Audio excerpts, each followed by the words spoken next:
saw this story, and the deeper I got into the story, the more confused I was with this. And that's why Mike O'Connor for the Omaha World Herald will join us and tell us this story that's going on right now in Nebraska, where you have a girl who's 8 years of age, Millie Hernandez, loves soccer, has a short haircut, and apparently she's so good that as an 8-year-old, she plays on the 11-year-old roster, but they decided that she's not able to play because apparently she looks like a boy.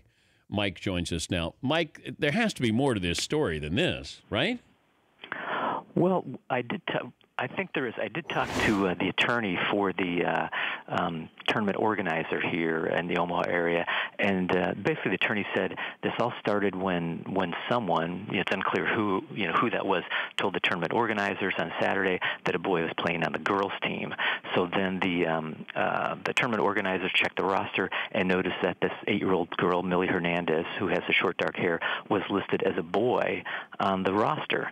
And so the tournament organizer said that's against the rules, so that's why they disqualified him. Although the attorney for the tournament organizers said that the tournament organizers really don't think Millie is a boy. They know she's a girl, but just having a male listed on an all-girl team roster violated the rules. What, is it a typo, Mike? The president of Millie Hernandez soccer club, he blames it as a typo. He said that's all it was, that she got listed with an M by her name instead of an F, and the club president said he didn't notice the typo. Of course, the attorney for the tournament organizer said that the soccer clubs provide the player names and genders for the roster, and it's the club's responsibility to notice any mistakes and fix them. Wouldn't a birth certificate settle this, Mike? I'm sure it would. In fact, that's one thing we're trying to track down. You're right. That would be the real proof.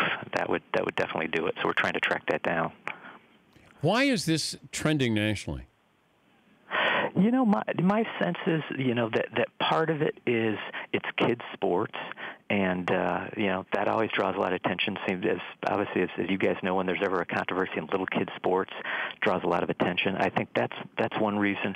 I think part of it may be too about the whole even kind of gender debate that's been going on in the country especially the last year or so. And so I think you've got a little bit of that as a backdrop. So I think maybe those two things are really fueling all the interest in this. Any other players been told they can't play? Any other teams been told that they can't play? There were a couple other teams that violated some rules in this tournament, but it wasn't related to anything about like male, females on a team. It just had to do with maybe players playing on multiple teams, which apparently is against the rules. So no, not that I'm aware of.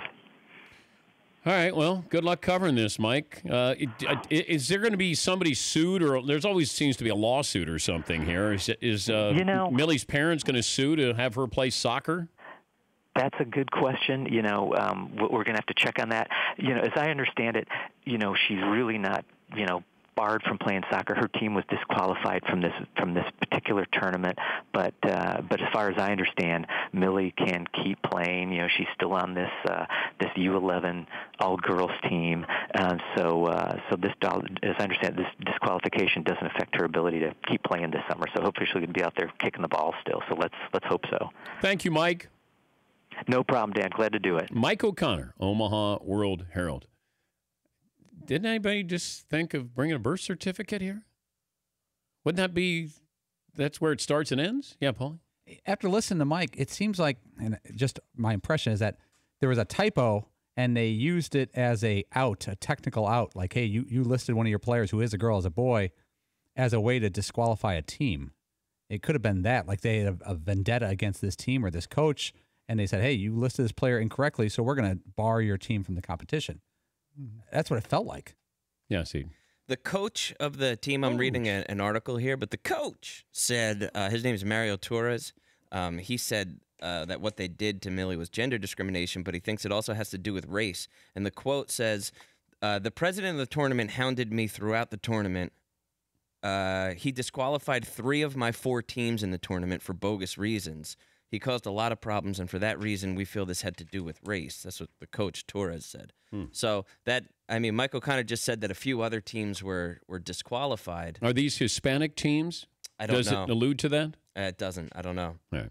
I'm not sure. Millie Hernandez of Hispanic descent here and not able to play, and it's a typo. Well, the club team in Omaha that she plays for, or the club team that she's part of, I can't pronounce it, but it seems to be of like Spanish descent or origin. It's something Azuri Cachorros Chicas club team. Yeah, so I apologize for butchering that. But. All right. The Dan Patrick Show, weekday mornings on Audience.